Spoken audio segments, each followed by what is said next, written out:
vous avez la vie vraiment dans une petite, presque dans un village. Vous avez une très vieille ville avec des vieilles maisons et des façades très belles. Pas de trafic dans la ville. C'est un très vieux bâtiment, il a 300 ans.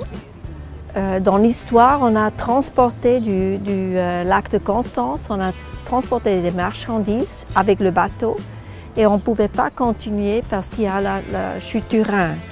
Et comme ça, on a pris les marchandises et on l'a mis dans ce bâtiment ici, dans le Güterhof. C'est très unique parce qu'ici, on est directement au Rhin.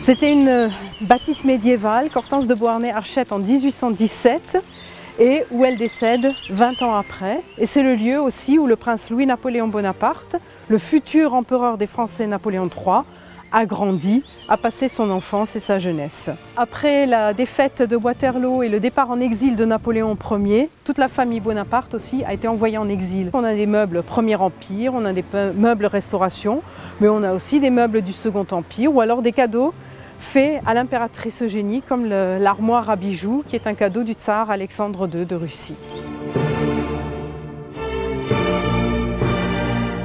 C'est notre Badehütte qui est construit en 1923.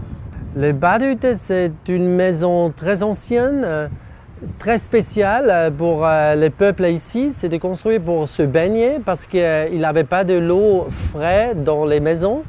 Les champs aujourd'hui viennent souvent, ils sont juste pour vite se nager, 10 minutes pendant le break, lunch break, ou le soir de prendre un stand-up paddle ou se baigner pour toute l'après-midi. Le lac est important pour les champs ici.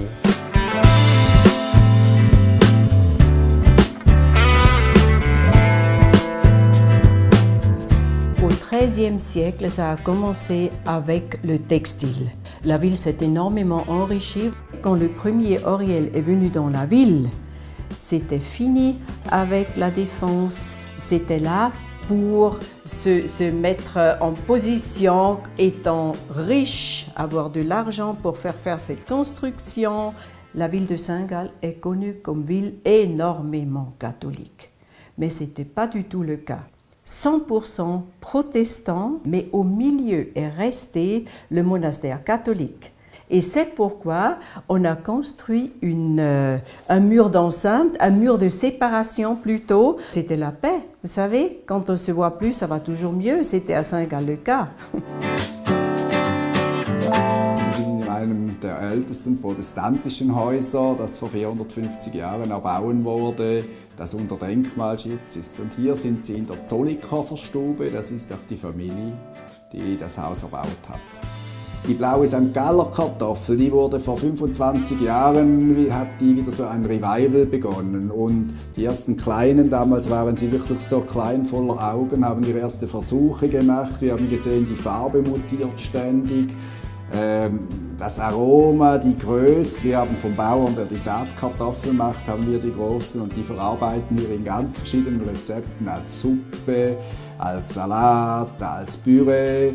Und als Püree ist es jetzt ganz interessant mit Spargel, das gibt ein bisschen Farbe auf dem Teller, weil Spargel ist weiß aus dem Rheintal und blauer Stock, was ist das? Weil blau ist ja keine Lebensmittelfarbe und die ist 100% natürlich. Oui, Saint-Gall commence avec l'ermite irlandais Saint-Gall qui est venu ici à l'année 612 et après l'abbaye qui s'est développée très fortement jusqu'à la Révolution française.